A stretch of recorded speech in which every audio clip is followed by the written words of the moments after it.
De la Croisette, avenue de Gaulle, eh bien on a le plaisir d'accueillir une grande dame du théâtre, du cinéma et de la télévision. Marc Villalonga nous rejoint. Bonjour Marc Villalonga. Bonjour. C'est une première pour vous ici de venir à la Baule? Oui, c'est la première fois que je ne connaissais pas du tout la Baule. J'ai envie de vous dire, Marc Villalonga, vous ne changez pas. C'est très bien comme ça. Mais c'est vrai, on vous a connu, vous avez évidemment, vous nous avez accompagnés à travers différents rôles. On se souvient de cette mère qui a marqué l'histoire du cinéma d'Alexandre Arcani, cette mère juive. Elle vous a un petit peu suivi tout au long de votre carrière, cette mère juive? C'est-à-dire que pendant quelques années, oui.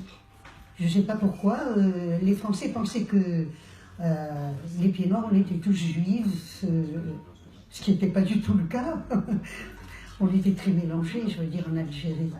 Il y avait un peu de tout, hein, les Espagnols, les Italiens, les Juifs, les Arabes, voilà. Et cette mère, on l'a un peu retrouvée aussi dans les films d'Yves Robert, hein, autour de... Vous étiez la mère de Guy Bedos. De Bedos, effectivement, oui. Mais là c'était valable, quoi. Ce qui m'ennuyait un petit peu au départ, c'est que chaque fois, on me demandait de faire la mère juive. Moi, ça ne me gêne pas en soi, ce personnage. Mais je me disais, on ne va rien me proposer d'autre. Par exemple, un rôle sans accent, j'aimerais bien en avoir un. J'aimerais bien un jour jouer quelque chose de dramatique. Et ça, on ne me le proposait pas, voilà. Donc j'avais envie de sortir de ça. Et c'est venu plus tard avec André Téchiné. Voilà, tranquillement. Ouais, on se souvient de ce rôle magnifique. Vous étiez la maman de Catherine Deneuve, vous allez peut-être la retrouver demain sur la scène d'Auteuil. Je pense, oui, de Deneuve et d'Auteuil. Voilà, ça c'était un moment particulier? Oui, parce que justement, c'est la première fois que j'avais un rôle dramatique et relativement intéressant, c'est-à-dire qu'il était quand même, on le voyait le rôle.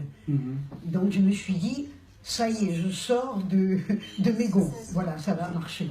Et puis aujourd'hui, on vous demande, parce qu'on se souvient aussi de la dernière leçon, hein, que vous avez tourné avec Sandrine Bonner, l'histoire d'une maman qui veut partir. Oui, exactement. Qui décide de... Elle choisit de partir, voilà. L'heure de sa mort. Oui, elle ne veut surtout pas aller dans un hôpital ou souffrir, donc voilà, elle veut partir, c'est son choix. Et ça, ce sont des rôles... forts, marquants? Ben, forcément. Moi, je dois dire que quand le metteur en scène m'a téléphoné en me disant « c'est vous qui faites le rôle », j'ai failli lui dire « je le savais parce que je sentais que c'était pour moi ce rôle ». J'espérais qu'on ne regarderait pas une autre comédienne, quoi, voilà.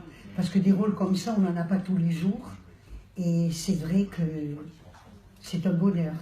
Et on vous retrouvera, ça sera en janvier prochain, dans Brillantissime, avec Michel Larocque en réalisatrice. Oui, mais alors là, ça va très vite, parce que je crois que j'ai 2 phrases à dire. Aïe. Mais ça fait rien, ça n'a pas d'importance. Mais c'est bien aussi d'en parler. Mais bien sûr. Vous êtes présente ici à la Baule, parce que le film, j'en parlais il y a quelques instants, la dernière leçon, va être projeté. Demain soir. Non, ce soir, qu'est-ce que je raconte? Oui. À 22h30, c'est un peu tard, mais bon, on a rencontré des gens qui nous disent « Ah, mais on va venir quand même. » Bon, ben tant mieux. Vous êtes aussi un rôle qui vous a marqué, évidemment, c'est le rôle de la série Maggie à la télévision. On vous en parle toujours? Maggie, bien sûr, surtout les gens d'une trentaine d'années. Parce qu'ils me disent « Oh, mais on vous connaît bien, parce que tous les dimanches, on regardait chez nos grands-parents, on nous laissait regarder la télé. » Effectivement, donc je leur dis tout de suite, c'est Maggie. Et c'est vrai que ces gens d'une trentaine d'années, eh ben, ils se sont élevés avec Maggie. Voilà. Personnage aussi emblématique. Oui, c'est emblématique et en plus, ça a duré longtemps. Donc vraiment, là, le personnage s'est vraiment installé. Bon, vous avez eu la chance peut-être d'aller vous balader sur le Grand de la Baule, d'aller vous balader sur la plage, prendre un grand bol d'air? Ah ben bien sûr, ce matin et hier. Ouais. Respirer l'air de la Baule. Pas envie de vous baigner? C'est un peu spécial. C'est très beau. Vous le sentez mieux? Ah oui, complètement. Bon. Vous êtes en semi-retraite, vous m'avez dit. En semi-retraite, oui, parce que vous m'avez posé la question, qu'est-ce que je faisais pour le prochain... Au niveau du théâtre? Voilà.